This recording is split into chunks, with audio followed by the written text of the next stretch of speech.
नमस्कार, मी स्नेहल चौधरी. तुम्ही पाहताय LS मराठी. पाहूयात काही महत्त्वाच्या घडामोडी.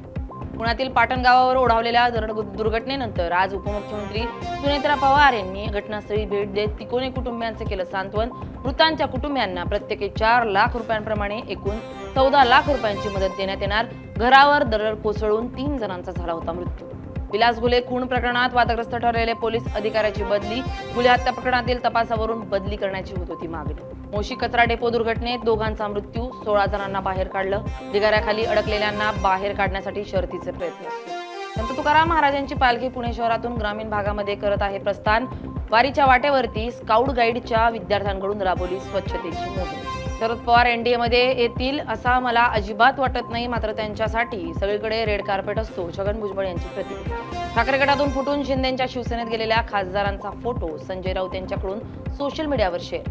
गद्दार प्रकट दिन म्हणून फोटोला दिलं कॅप्शन. व्हिएतनाममधील फू कुओक बेटाजवळ भारतीय पर्यटकांना घेऊन जाणारी बोट उलटली. बोटीत 32 भारतीय पर्यटक होते. 15 जणांचा मृत्यू झाल्याची माहिती. पुण्याच्या चाकण येथील संग्राम दुर्ग किल्ल्याच्या दक्षिण बाजूच्या तटबंदीचा काही भाग कोसळला. ऐतिहासिक वारशाचं जतन करण्यासाठी पुरातत्व विभागानं तातडीनं पाहणी करून दुरुस्तीची कामं हाती घ्यावीत, इतिहासप्रेमींची मागणी. रायगड जिल्ह्यातील रवाळजे गावात मुसळधार पावसामुळे मोठं आर्थिक नुकसान.